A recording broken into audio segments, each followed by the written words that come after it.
This Chou Day Master born in the month of Pig is quite obviously a weekday master.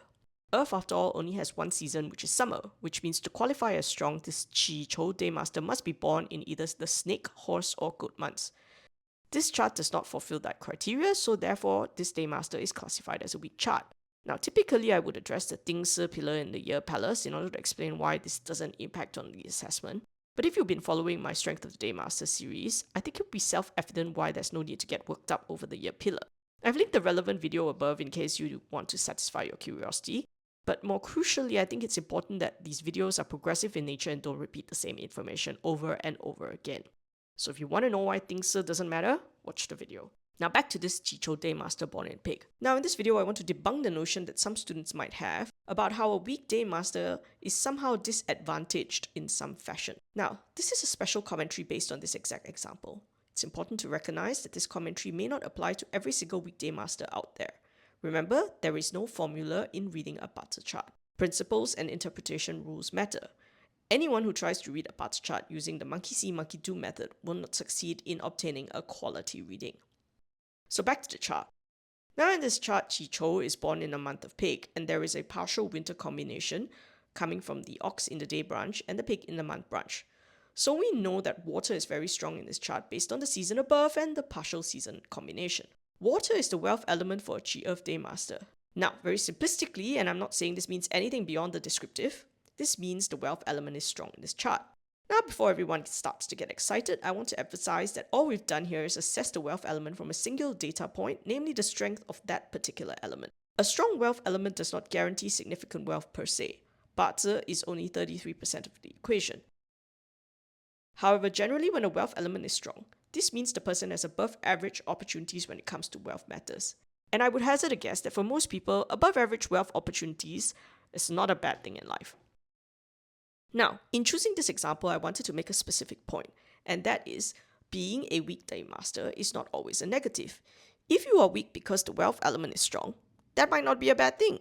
If you are weak because the output element is strong, that might also not be a bad thing. In short, a weekday master does not always start out at a disadvantage per se. What many people don't realize is that if you are a strong day master and you are strong because you are born in season, a potential extension of that outcome is that the wealth element is weak. If you don't believe me, go ahead and check out some of the charts you have in your collection and see if this is true. Now let's get to the key takeaway here. The BaZi universe is very fair. Every apparent disadvantage comes with a corresponding advantage. Weak and strong are just technical terms. They do not influence outcomes, and outcomes are what we care about. So back to this Chou Day Master. It is a weak day master, and therefore wealth is an unfavorable element along with output and officer. So you might argue, what if the wealth element is strong? It's unfavorable. As I've said in my other videos, BaZi is a subject where you need to be comfortable with the idea that something positive going in one direction can be negative in another direction at the same time. So here we have an unfavorable element that is strong, and it happens to be the wealth element. Rather than focus on the good or bad, aka try to make a judgment, you will be better off trying to figure out what this means by way of pragmatic conclusions. An element being unfavorable simply means overusing that element affects the well-being of the day master. When the wealth star is strong and thus dominant in a chart, the day master is usually inclined towards hard work or focusing on work-related endeavors or income-generating activities. But because the day master is weak, excessive or significant focus on wealth-related matters will further weaken the day master because the weak day master cannot control the wealth element or tolerate it. This means the health and well-being of the person is affected because they are too focused on just working or chasing money. So, where a day master is weak and wealth is an unfavorable element, this simply means that the Chou day master must be selective in what opportunities they choose to pursue that relate to wealth. Instead of focusing on just any and every opportunity, they should evaluate the opportunities and select the ones that present the best value by way of not just financial outcomes, but other factors such as whether it provides reputational benefit, skill or craft improvement, or even career advancement.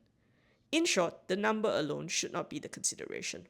I hope that this brief extension of the topic of the strength of the day master has given you new insight into how we view the strength of the day master. Most importantly, I hope it helps you understand why the most important mindset in BaZi is not to focus on whether a conclusion is good or bad, but to understand a conclusion is just information. How you use that information to obtain optimized outcomes is what matters at the end of the day.